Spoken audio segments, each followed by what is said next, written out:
Confidence over scripts. Welcome back, guys. In this topic, we'll be talking about confidence over scripts and mastering the art of handling seller objections. This will be a practical guide for real estate investors, wholesalers, newbies, pros to navigate sellers' concerns with authentic confidence. Understanding sellers' objections. Signs of interest. When a seller raises objections, they're actually showing interest in your offer. These aren't rejections, they're opening for meaningful conversations that can lead to deals. With these objections, you can turn them into meaningful conversations and maybe steer the client away from what they're trying to tell you and show them what they can really get out of it and lead to more meaningful conversations that you can connect on a greater level. What sellers really want. Most sellers simply need clarity. Most sellers don't realize the real estate market and how houses are selling and what people are really wanting to buy for. They also need clarity about the process and confidence in their decision. And with these objection questions, you can reassure them and show them and give them confidence in their decision and the process, or a sense of control on the outcome. They're rarely looking for confidence, just reinsurance. If you can reassure them that it will all work out and that you can close this deal in their timeline, they will be reassured and it will really show what the seller will really want and show your level of connection that you can create with them. Calm trumps scripts. When you're calm, it's greater than the scripts. It shows that you are in control and can have genuine conversations with these people. Your ability to stay composed and genuinely helpful during tense conversations shows that you're more than a script, because scripts and outlines are good, but you need to know the scripts and outline and then have your own pathways, unique pathways off of them. With this, you'll win more deals and memorize responses and just know how to talk to people in general. You'll build authentic trust and relationships that will help you in the long term. Maybe it's a realtor you're talking to. You build their trust and motivation and just get them to help you out in the future. Understanding the psychology behind objections helps you respond more effectively and with greater empathy for the seller's position. When you truly understand where they're coming from, you can connect to them on a greater level that most other people will not be able to get. Responding to common objections. I want retail for my house. This is a common one. A lot of people say because they want the maximum price for what they're selling, and we understand it, but it's just not too realistic in the markets today and how real estate and the real estate business is rolling in 2025 and so on and so forth. But an effective response you guys can utilize to this is, I totally understand wanting top dollar for your property. If I could get you a fast as is offer and covering all closing costs, what's the lowest price you might consider? This helps me understand if we were even in the same ballpark. Because if you guys are totally across the ballpark, like let's say they're at $1 million and you're at 100,000, there's no way in hell you'll ever close that gap. It just won't work. Why? It's because it just won't. But if they're at 400,000 and you're at 370,000, that could work. Why it works is because the approach validates their desire for their maximum value they're trying to get in this market, while gently introducing them to the benefit of your offer of the speed, the conviction, and no closing costs. It also encourages them to mentally consider a more flexible price point and be open to selling this if you can close really quick. Handling the no rush objection. Remember, your goal isn't to pressure sellers, but to understand their timeline and motivations better. I'm not in a rush to sell. Okay, acknowledge the problem. No problem at all. Having the luxury of time is definitely an advantage while selling the property. With this, it shows them that you're acknowledging that they have time to sell a property and you're truly understanding them. Now, from there, you should pivot with a question. Just curious though, what's keeping you from listing with a traditional real estate agent if timing isn't a factor? Then that can lead to a genuine conversation that you guys will have that will spark more conversations to new branches that you guys will be able to talk about and keep going. But you need to keep the door open after this. If timing ever becomes more important, or if you'd like to explore an as-is offer without the hassle of repairs, I'm here to help. It shows them that you are an option they can take, but also if they want to explore. Most of the time, these are for your cold leads, so you don't waste all your time on them while also spending a little time on them. But this approach allows you to uncover potential hidden motivations while positioning yourself as a helpful resource rather than a pushy investor. Pushy investors, no one likes them. Don't be a pushy investor. But with this, it helps you utilize these steps to a no rush objection, and it really helps you handle it. And with this, you can use it in the future with other objections because most of them have a three-step process of how you can acknowledge, pivot with a question, and keep the door open. Managing competitive situations.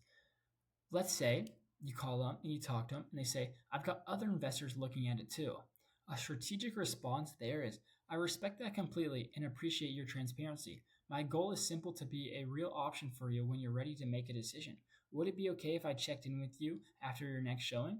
That way I can get a better understanding of what you're looking for in an offer. With this, and be like, yeah, that sounds like a great idea. And you're coming in as a person buying this from a strategic standpoint and a smart standpoint than someone just shooting tons of offers at them out of nowhere.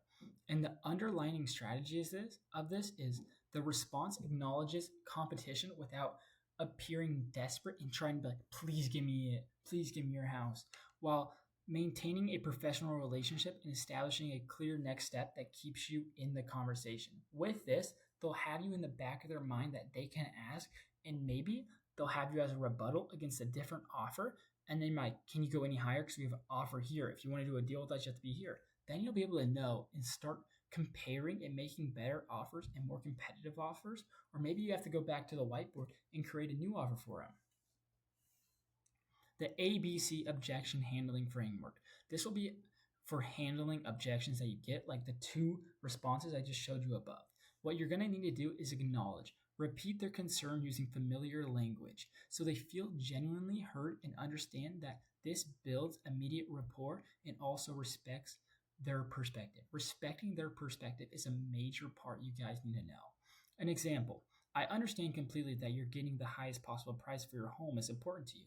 With this, it shows that you understand that they want to get the highest possible point, but in your mind, you know they won't be able to get this. In their mind, they 100% believe or 80% believe that they can actually get this. And after you acknowledge, you need to go to bridge. You need to shift the focus by asking a thoughtful question that helps uncover the deeper motivation or concern behind the objection. When you know their motivation, like we talked about in 3.1, 3.2, and 3.3, you can really use that to help these objections and overcome them. For an example, just to better understand your situation, what timeline are you hoping to work within for selling your property? With this, you bridge the gap between acknowledging and getting their timeline and motivation all together. After you acknowledge and bridge the gap, you need to close. You need to establish clear next steps or keep the door open for continued conversation without applying pressure. An example of this would it be helpful if I sent over some information about how our process works and then follow up the next week? And maybe they'd be like, yeah, that works perfect. Now you can send them your information and you can build trust and rapport with them while also setting up another follow-up next week. Or another way is you'd be like, I understand that. We'll shoot you over an offer in the next week and we'll hop on a Zoom call to discuss it. So you're shooting them over an offer and you're going on a Zoom call to explain your offer and further establish why you offered them that and what the price point is for, instead of someone just shooting over an offer and not talking to them or going through the offer at all. Professional tips for staying calm and effective. There's so many tips out there, but these are the main tips that I personally use and just know in the back of my mind. I'm also learning more just as I go, watching YouTube videos, TikToks that will help you guys too. But the objection part is you need to remember that sellers are often stressed or uncertain. It might be their first time selling their home. So they're also stressed and uncertain, just like you if it's your first time. Their objections reflect their situation, not you personally. It's their situation and you're coming to help them. So when you get these objections, understand that it might be their first time also, and you're trying to help them. But they're calm in the chaos of the selling process. If they're calm in the chaos and you're calm in the chaos, it will all flow together and it will work perfectly. You need to embrace imperfection. You'll never handle every conversation perfectly, and that's okay. Focus on being helpful authentic, and a solution orientated rather than reciting perfect responses. When you're solution orientated, even me, when I'm on these videos, I might stutter once in a while, but you keep going because you won't have a perfect shot every single time. Because if everybody shoots for perfection, it just won't work. So you need to embrace the imperfection. Maybe you slip up, maybe you don't. It might be bad, it might not be bad, but it should all flow. We're all humans. Practice deliberately. Role play objections scenarios with a friend or in front of a mirror. The more repetitions you get, the more natural your responses will become in a real situation. If you go to a mirror 5-10 minutes a day and you just repeat and do go over the scenarios that possibly could happen, you'll figure out responses in the 3-step process that you can use against these objections. You can have family members, you can have other people in our community go on calls, on the weekly calls, go into your own chat room and do these objections. You need to build confidence through practice, but helps you remain composed. When you remain composed, it helps you and the seller understand that remaining composed is a big factor when facing unexpected objections during actual seller conversations. The actual conversations will be a little bit different than the fake scenarios, but in the actual conversation, it's a key moment where you need to embrace imperfection and really focus and narrow down on what you're doing. Moving forward from objections to offers. Once you get all this going, you'll start doing the offer section. Objections are buying signals in disguise. Objections are buying these signals because you're signaling what you're going to give them and what they think they can get from you, and you're closing that gap and bridging it together to see what you can get. But when you stay calm and genuinely helpful during objections, you can build the trust necessary to close deals. Remember, when your authentic presence is more powerful than any memorized script. When you're authentically there and you're truly there, that is better than any step script that people will give you. Yourself and your own personality can help you in your own real estate deals. Just like I talked about, those 13 and 14-year-old kids, when they say they're buying property for the parents, that is a major one that they can use and it's unique to them. A 20, 30, 40-year-old couldn't use that because it's unique to them. But each person can figure out their own way of having their own scripts and steps and personality and talking that really help them in the process and make it great for them. What's next? Making compelling offers. You're not equipped to handle objections effectively. In the next module, we'll dive into the practical aspects of making offers, including running accurate comps, sales analysis, remembering your maximum allowable offer, creating and presenting offers as work both for you and the seller, and you're going to get ready to transform your newfound communication skills into tangible deals. We'll walk you through getting your MAOs or max allowed offers, running accurate and comparable comps, numbers, writing up contracts, putting everything in, sending them out, letter of intent. We'll be covering those in the next modules. But that is it for this module, guys. Make sure you understand professional tips to stay calm and effective, ABC objection and handling framework, managing competitive situations, handling the no rush objections. And when you guys understand those, you'll be able to move forward from objections to good offers and really scaling and helping your whole entire wholesale business and you to make your first $10,000 to $30,000 a month. See you guys in the next one.